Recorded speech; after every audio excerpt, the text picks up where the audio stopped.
For the love of Pete, come here. What do you think? My daughter's engaged to be married. Oh, really? How nice. We must leave for New York at once. Get reservations on the Aquitania, and we'll take the 12:30 train for Cherbourg. Hurry up and get in a maid to help with the packing. We've no time to waste. Go on and do dawdle.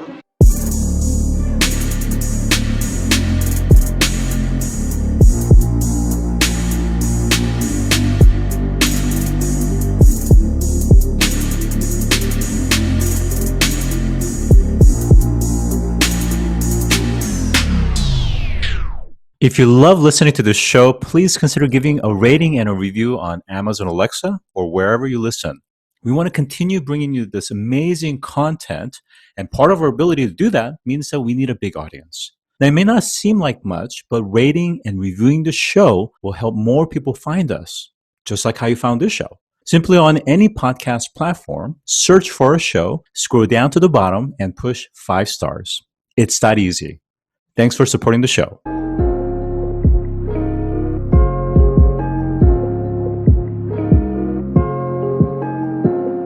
Today, I'm joined by Bryan Eagle III, who is a co-founder and CEO of Glanris. Thanks for joining today.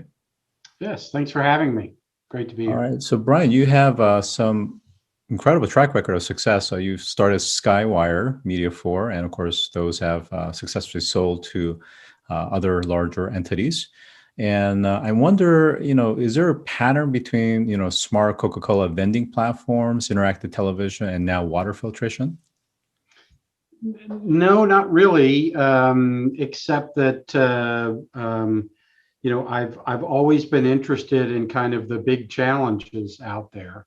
In the 90s, it was really about the future of wireless communications. That's where Skywire came from. The idea was really to take advantage of what we saw as this emerging, and we were actually identified as a mega trend at that time. To take advantage of what was going to come with the future of cheap and ubiquitous wireless data communications capabilities. And once you had that ability to listen to all of these machines out there, there was a lot that you could do. And we were very early in that process, but did some very unique work. That led me ultimately to creating a nonprofit incubator here in Memphis to help other early stage technology companies grow. And then ultimately we created an evergreen venture fund to help fund some of these university created inventions to be commercialized. And that's really how I initially met the inventor for this media. And obviously what was attractive to me about it is that it's not often that every day you have an opportunity to see something that 100% of every living thing on the planet needs daily. And that's water. And we're running out of it. And the water that we have is getting polluted. And the answer is that we're going to have to start to reuse more of the water that we're using today. And we're going to have to start to do more desalinization. And both of those are going to require inexpensive, green, sustainable filtration media. And that's where we come in. Yep. So we're going to come back to Glanris in just a minute, but I wanted to go back to what you shared in terms of university as well as lab spinouts, and some of the kind of inherent challenges with very research heavy or IP heavy types of spinouts. Is that oftentimes you have a situation where you have professor, postdoc, PhDs that are working on really novel solutions and sitting on maybe a portfolio of patents or potential for additional patents. But to actually commercialize that into something is an entirely different matter. So I wonder, based on your track record, where do you see yourself being kind of that optimal, expert? Some are inventors, others are, pure entrepreneurs, others are more financiers, for example. Yeah. So, what I've learned about myself is I'm pretty good at the alchemy of creating something from nothing. And that's really the space that I play in. I don't think I could ever see myself running a $40 billion company. It's just not the world that I've ever played in. Early on, and this was really with Media 4, we licensed technology from Georgia Tech and commercialized it in their ATDC incubator. And that was a great model because, the university professors tend not to be very good at commercializing their products, but you need that connection between the university research and people that are good at this alchemy of creating things. And ATDC and the platforms that Georgia Tech has were really the models that we tried to emulate with Emerge Memphis, which is the incubator that I set up here. And so what you really try to do is, find these technologies that are interesting, pair that technology with an entrepreneur who has an interest in commercializing that, and let them take it from there. The university, the professor, the inventor retains an interest in the business, but is not running the business. And that seems to be a good formula. It's worked in lots of other places. And Dr. Lin, who is the inventor of this technology, is still involved in what we're doing, but he's not running it because he doesn't know how to raise money. He doesn't know how to package the material. He didn't know anything about how to design the equipment to manufacture it at scale. And that's what we had to do. We had to bring in a team that knew how to do all of those things and leverage that early invention to create this product that can then go out into the marketplace. Yeah, I mean, I think the reason I'm actually dwelling on this topic a little bit longer is that most spinouts, whether it's the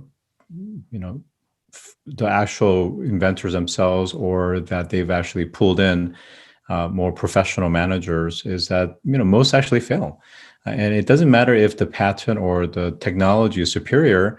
To actually get it to a point of scaling, commercialization, liquidity event like you have done is actually incredibly difficult. So that's why I feel that there's some sort of, you call it synergistic aspect, but this synergy that you're able to create that, really creates valuable outcome for everyone.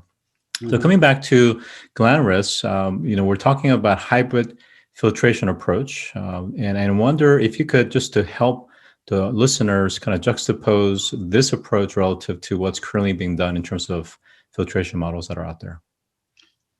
Yeah, so there are lots of technologies today that filter different things.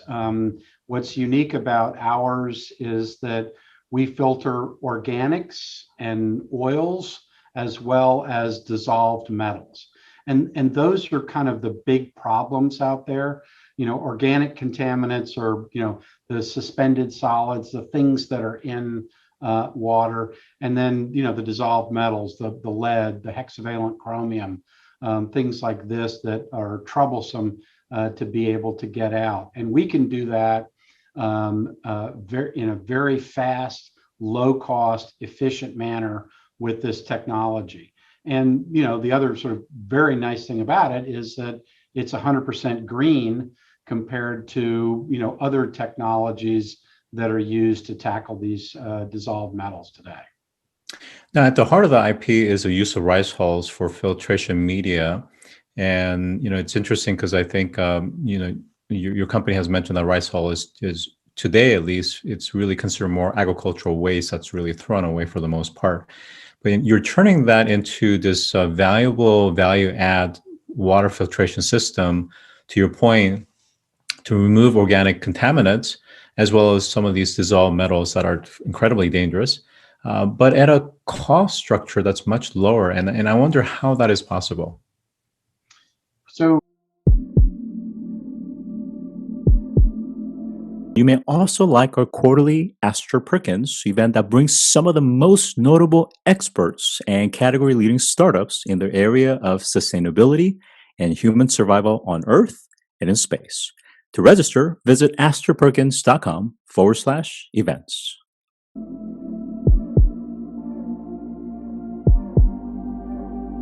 A couple of reasons, really. This, as you mentioned, this is an ag waste. 220 billion pounds of rice hulls are generated every year. Most of that is burned in the fields internationally, which creates, horrible environmental problems, which I'm sure, talk about in a second. But here in the United States, most of that is just hauled to landfills. And across the river in Arkansas, they create over 2 billion pounds of rice hulls annually. And the vast majority of that goes to rot in landfills, which creates, again, lots of methane, also a very bad greenhouse gas generator. So, the rice mills, these rice co-ops, are paying to have these rice hulls hauled away from the mill. So it's a cost structure for them to rid themselves of this waste product. What we can do is we can just take that rice for free, or even in some cases pay them, a little bit for that, and have a very low cost, cost of goods sold for our filtration medium. And there's some unique properties about rice hulls that make them that make our process of converting it, which goes through a partial pyrolysis to turn it into a sort of partially activated carbon product. But it's a very fast and very efficient process because of the shape and format of the rice hulls. So compared to other activated carbons that are made today, that require them to be cooked in kilns for 12 hours at 1,000 degrees C, our process is something that's under 400 degrees centigrade and takes less than 8 minutes. So it's a much more efficient process to scale the volume of media than you'd see with some of these other activated carbon materials. Now, again, I recognize that I'm not necessarily comparing equals, but when we think about water filtration, particularly desalination as an example, Israeli has some of the most advanced and largest scale and lower cost types of solutions that are out there. How is yours different in the sense of, again, we're starting to talk a little bit about the cost structure, but fundamentally this, the membranes that, let's say, others are using that filters things out versus the final form media that you guys are using to filter some of these organics, as well as the liquefied or dissolved metals. Yeah, so we're not a competitor to a membrane. We're actually we're great as sort of a pre-filtration for them. And I'd say in the water filtration world today, there are many different stages or different technologies that people use to tackle these problems. Whether it's an activated carbon to filter organics, some other chemical flocculation, chemical disinfectant, and then you'll see a lot of people use a microfiltration, reverse osmosis type device, to ultimately pull out whatever's left in there. And where we fit is not to replace membranes at all, but to filter out a lot of the stuff that clogs the membranes. So when we're used as a pre-filtration for those membranes last longer, and a lot of times the metals that would get clogged in that membrane are virtually impossible to remove. So a lot of times these membranes, they'll flush them to be able to clear them back out, to make them last longer, but those metals will really stay stuck and chew up those membranes. So we can actually make those a much more efficient process at removing the sort of whatever that last stage is. So for example, for us, we have no effect on any of the salt. So we're not going to pull sodium out of the water at all. So you would need, if you were in a desalination plant, you would need to have something like a distillation or a membrane to be able to pull that out.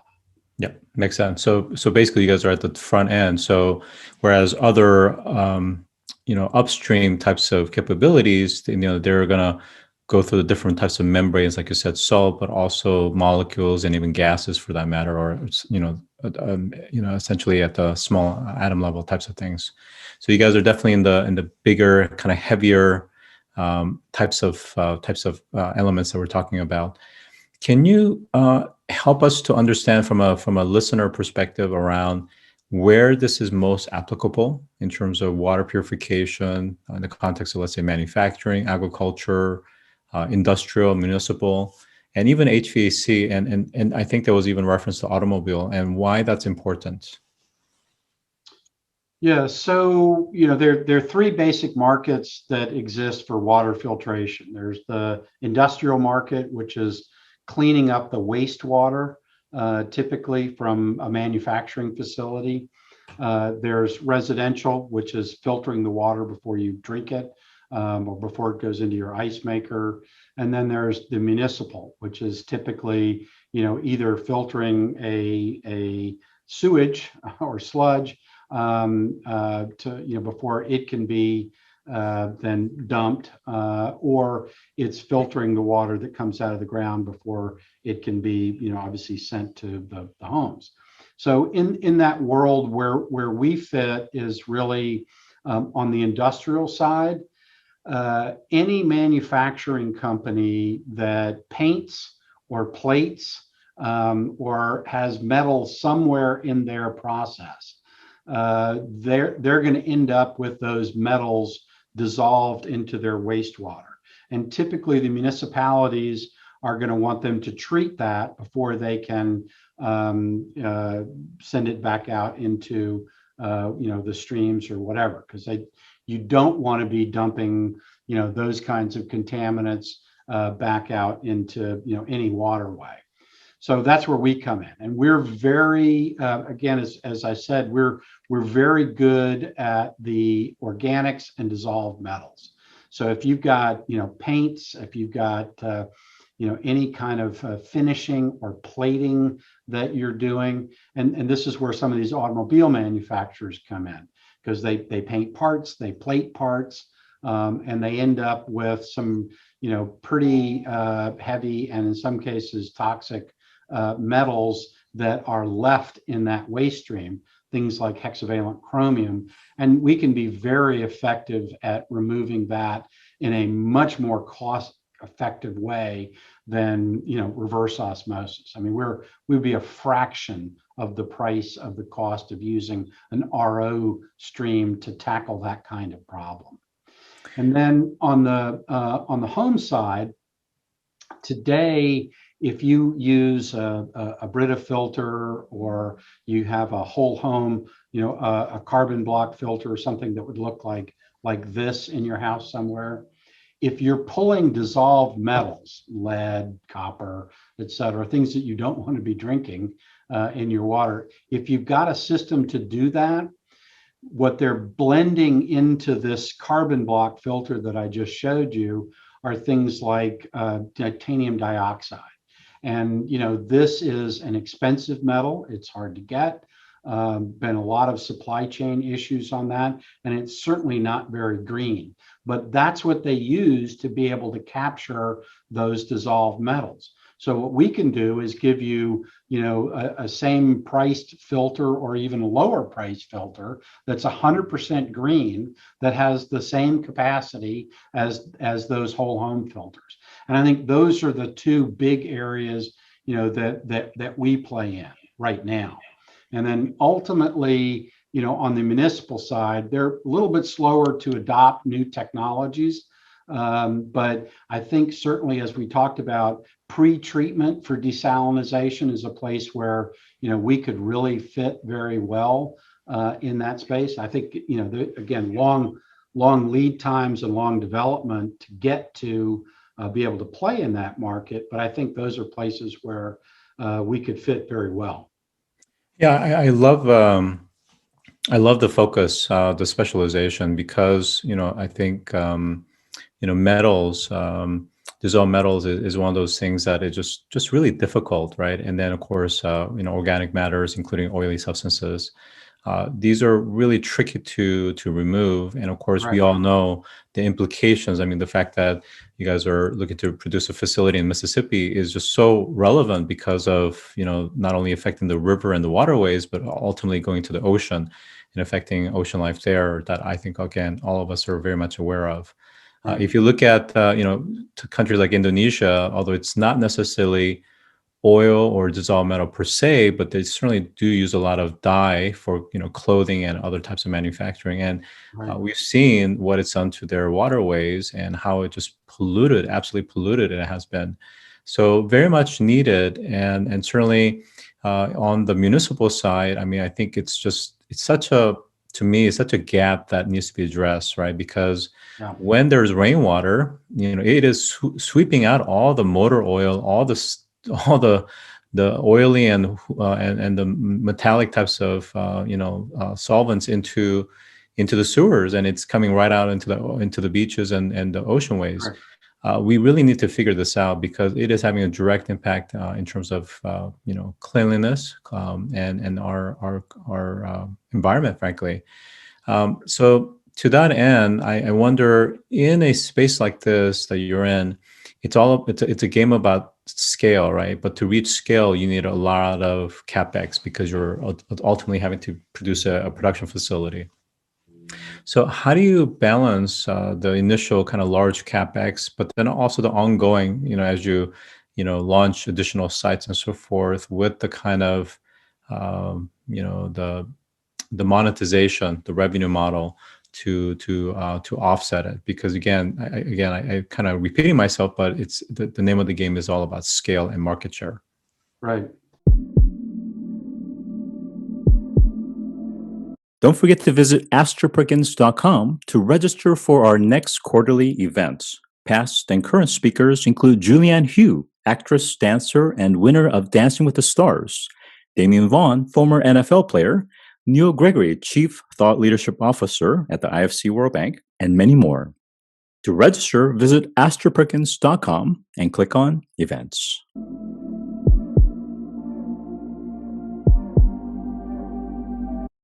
Yeah. So, that's a bit of a longer answer there, but we actually spent a lot of time designing our machine so that we could get it at a price point that made sense to us. So, today, when you look at the world of activated carbon processors, you have very low end stuff, which is really kind of the backyard organic farmer kind of stuff that is not something that could ever be scaled. And then on the other end, you have these machines that start at the bare minimum. Machines start at $2 million and go up to $10 million. So as a startup, we can't come out of the blocks with something that costs $10 million. We've got to get ourselves to that point to justify something like that. So we've actually designed a machine that has the same capacity, and we're operating it. Behind me here is a 60,000 square foot facility. We have our first machine operating right now, costs about $400,000, and that's capable of generating about $5 million a year in revenue from product. So, when I look at that and people say, well, that's capital intensive, I say that's 3 software programmers in California, and they walk out the door every night. It's not that expensive, given and that's why we spent so much time on it, given what other machines cost. So we can have a fairly easy step function to have multiple lines going behind me here before we need to get to that next big purchase of the machine. Yes, ultimately we would love to have that that 10 million very high volume machine, but the way to get there is to stair step this kind of production capability to a point to be able to justify that sort of expense.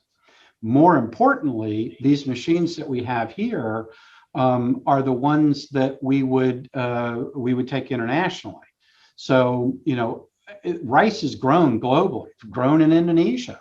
And so you don't want to have a $10 million plant every time you open up a facility somewhere.